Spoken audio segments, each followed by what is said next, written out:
Hi, PJ Scott here with Veterans Forum. We're glad you could join us.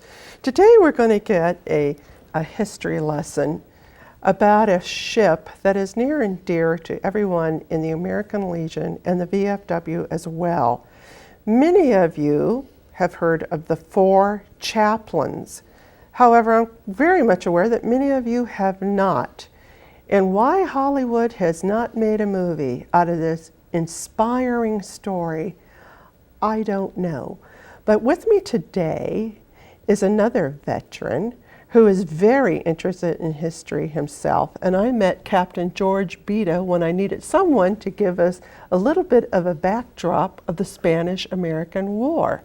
And today he's going to give us a little history about the Dorchester and its history. Welcome, Captain. Oh, thank you. And you know, I was surprised.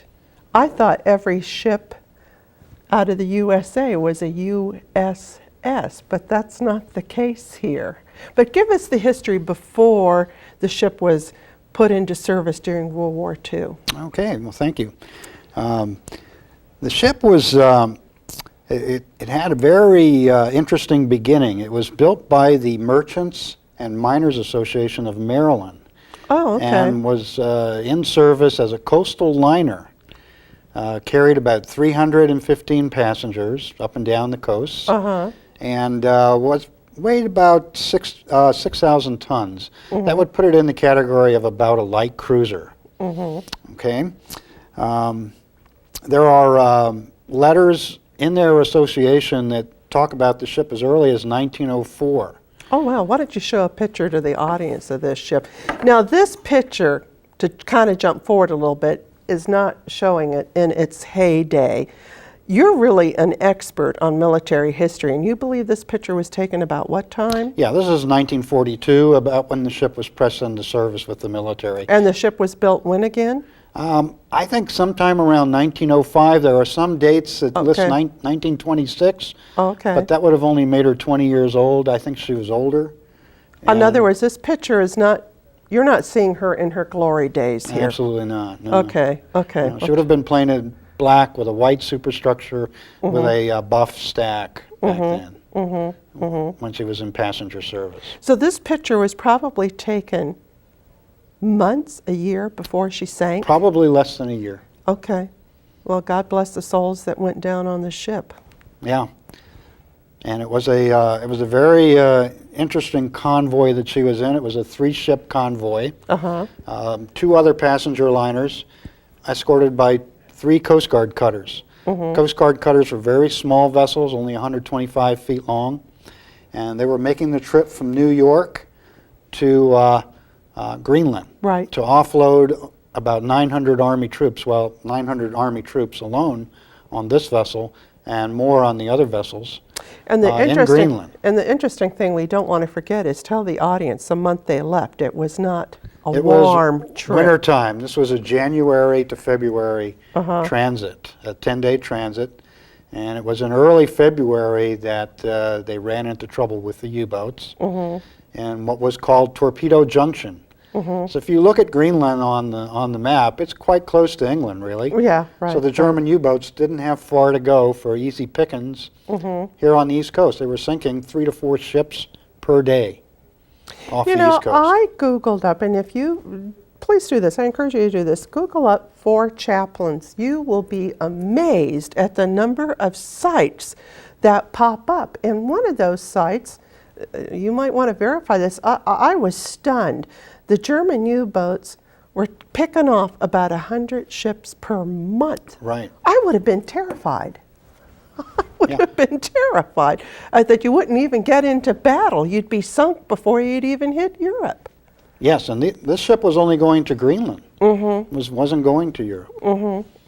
So, yeah, right. There were over 425 articles on this subject on the internet. Right. But like I said, the ship was in a 3-ship convoy.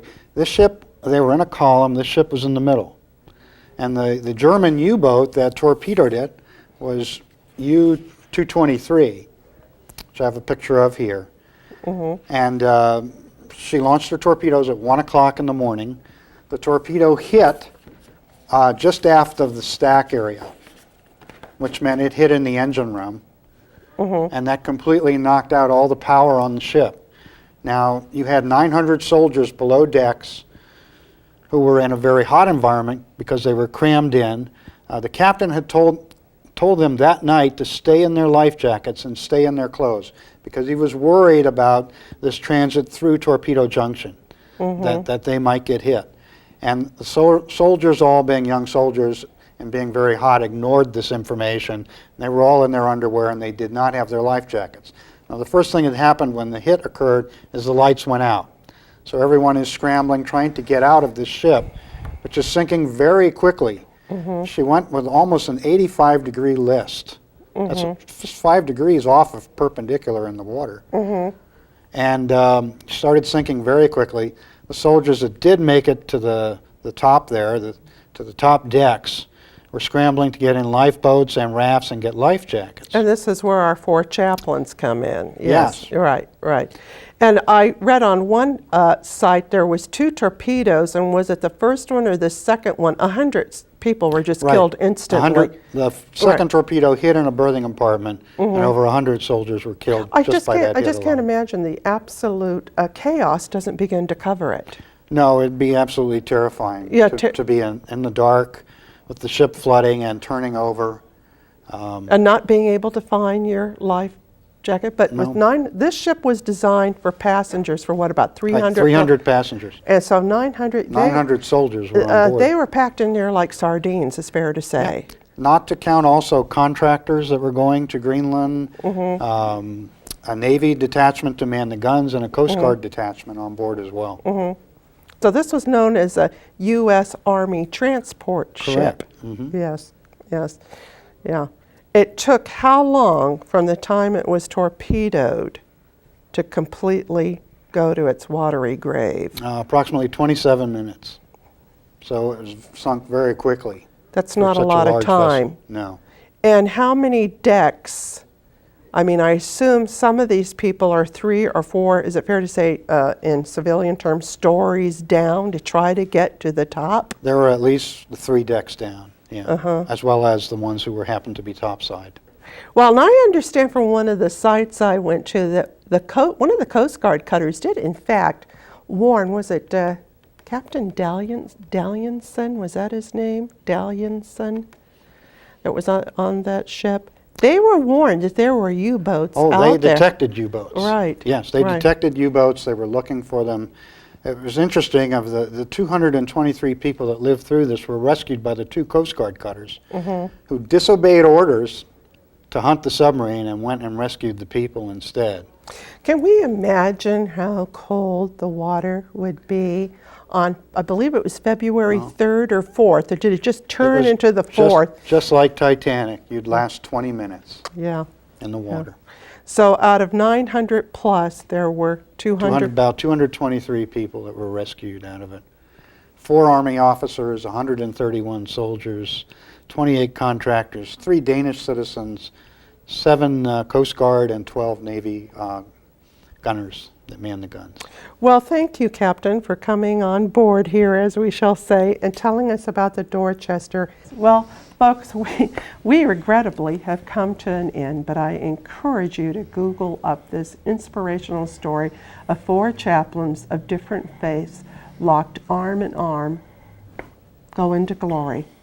This is P.J. Scott with Veterans Forum. Catch us next time.